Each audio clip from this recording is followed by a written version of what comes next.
patient. There's not a lot of chance for much humor. No humor.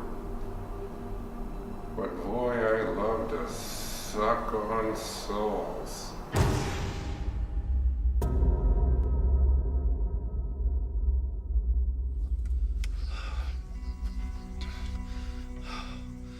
Where'd old Bubba Hotep go? Where'd he come from? How the hell did he get here?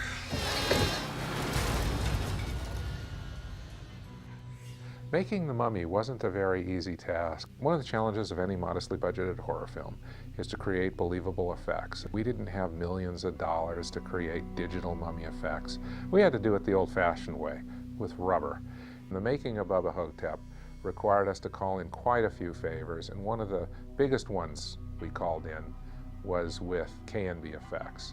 We were so lucky to get the top effects company in Hollywood to sign on to create our title character, Bubba Hotep, the Mummy.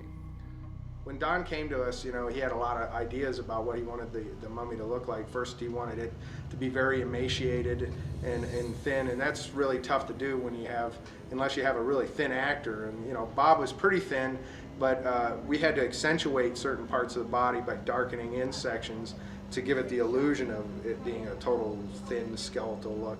They were really genuinely excited about helping us with the project and basically did the project at cost.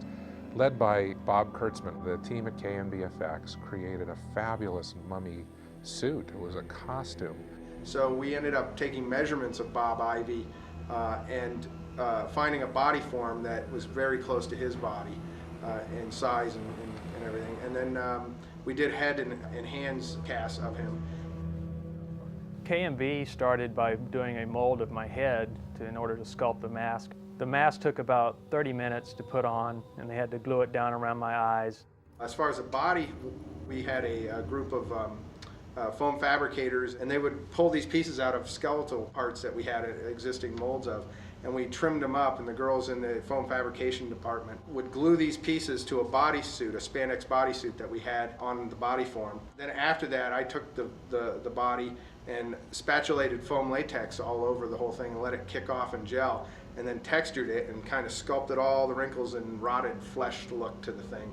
And then we began the painting process so that the thing would look like it had like recessed pockets of missing flesh, and you could see the rib cage and everything.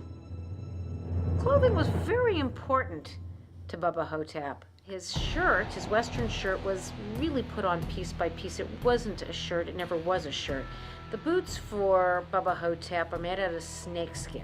No cowboy worth his weight in gold would be caught dead without a great pair of snakeskin boots. Bubba Hotep needed a really cool Western cowboy hat. At last, we found the perfect hat. Distressed just perfectly, K&B added bones and feathers. And there you have it. My pal, Bubba Hotep.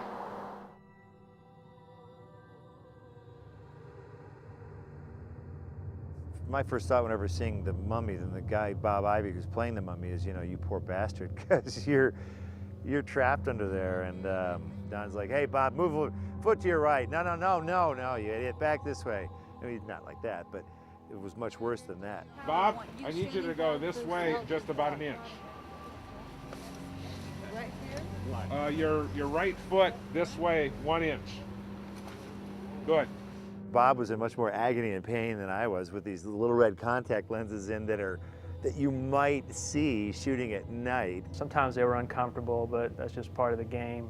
And with this full mask on, and I mean, you can't breathe, really. And you're creating your own biosphere in there. And after a while, you're sort of breathing your own essence. And I know he must have been getting hot inside that thing. Even though he tells me he was cool as a cucumber, I don't believe it. During the day, it would get a little warm, so it would be hot in the suit. But when we shot at night, I didn't have any problems because it was cold at night. It was actually good to have it on to keep warm.